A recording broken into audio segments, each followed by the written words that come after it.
Fala pessoal, tranquilo? Bom, na aula de hoje a gente vai falar de estruturas de repetição, né? É muito comum também, quando a gente está programando, que a gente queira que um determinado trecho do código ele fique sendo executado até que uma determinada condição ela passe a ser verdadeira, né? Então, vou tentar dar um exemplo aqui, né? A gente quer que um determinado trecho do código, por exemplo, uma captura de informações, né? Uma captura de dados de CPF, né? Ela aconteça até que a pessoa ela preencha adequadamente o CPF dela, com valores numéricos compatíveis lá com as regras que tem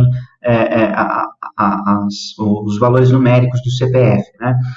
Então, a isso, né, a gente atribui o nome de estruturas de repetição, tá?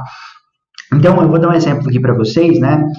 Eu digo aqui que a senha, ela é dada por 1, 2, 3, 4, 5, ou seja, uma string, né? É um texto, né, que está entre aspas, tá bom?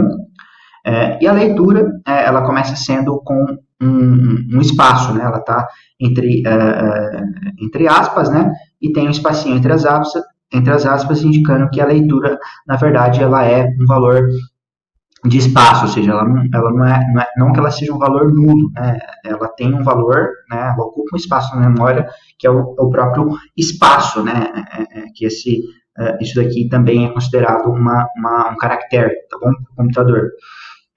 E aí eu vou usar, né, a função while, né? É muito comum que a gente use aí o while para fazer esse looping, né? Então, while vem do inglês, né? Enquanto, tá? Por isso que eu digo para vocês, né? É muito fácil aprender Python, porque a maioria das funções, elas são muito próximas à linguagem falada, né? Em inglês, obviamente. Então, o while, ele já diz tudo que a função vai fazer, né? Então, enquanto essa condição aqui, ela for verdade, você vai ficar executando tudo que tiver identado. Aí é a importância da identação. Se estiver fora da identação, ele só vai ler depois que o while ele já tiver sido finalizado, tá bom? Então, vamos lá. A condição aqui é que a leitura, né, que é essa variável aqui, ela seja diferente da senha, que é outra variável, tá? Então, a gente sabe que leitura, né, a gente definiu aqui leitura como sendo espaço, ela é diferente de senha, tá? Então, isso é true no começo do código. Então, ele vai ler o que está identado abaixo de while, ou seja, todas essas outras linhas, né? Então, aqui nessa linha ele está pedindo o input do usuário, ou seja, digite uma senha. E aqui, olha só que legal, mesmo a gente está trabalhando com senha, né? A gente está falando que as variáveis, né? A gente definiu as variáveis como sendo strings aqui, né? Então, a senha é uma string. Então, não adianta a gente converter a entrada do usuário para um inteiro, por exemplo, né? Como a gente já fez em outros códigos aí que a gente concebeu, tá? Então, aqui a gente deixa como uma string, tá? E, além disso, né? Aqui a gente vai imprimir uma determinada frase para o usuário, né? Dado algumas condições, ou seja, estruturas de decisão, né? Que a gente viu na aula anterior. Então, ele vai fazer a verificação da leitura, que aqui ela acabou de ser lida, né? Ou seja, um novo valor que o usuário vai imputar. Leitura é igual a senha, né? Se isso aqui for verdade, acesso liberado, ele vai imprimir isso para o usuário. Então, essa linha 6, ela só vai ser lida se essa condição aqui for verdadeira. Isso aqui é estruturas de decisão que a gente viu na aula anterior.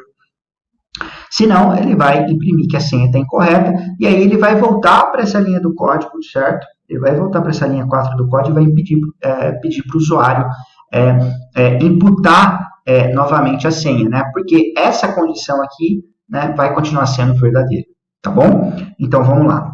Vamos executar essa linha do código, né? Ele vai pedir uma senha, para o usuário, né? Digita a senha. A gente vai colocar aqui uma senha 145, né? Que a gente sabe que a senha, essa condição ainda vai continuar sendo verdadeira, né? Ele vai rodar esse loop, então ele vai imprimir que a senha incorreta, tente novamente, e vai voltar para essa linha de código, porque essa condição ainda está sendo satisfeita, tá bom? Então, 145, tente novamente, coloco mais uma senha, vamos colocar aqui 1, 2, 3, né? A gente sabe que não vai dar certo, de novo, né? Senha incorreta. Agora vamos colocar a senha correta, 1, 2, 3, 4, 5, certo? Então, o que ele vai fazer? Ele vai executar essa linha, né? Aí ele vai imprimir que o acesso está liberado, e aí ele vai voltar para cá. Só que essa condição agora já não vai estar mais sendo satisfeita. Então, o while, ele para de funcionar, vamos dizer assim, tá bom? Então, 1, 2, 3, 4, 5, acesso liberado, né? O looping, ele para de ser executado, tá bom?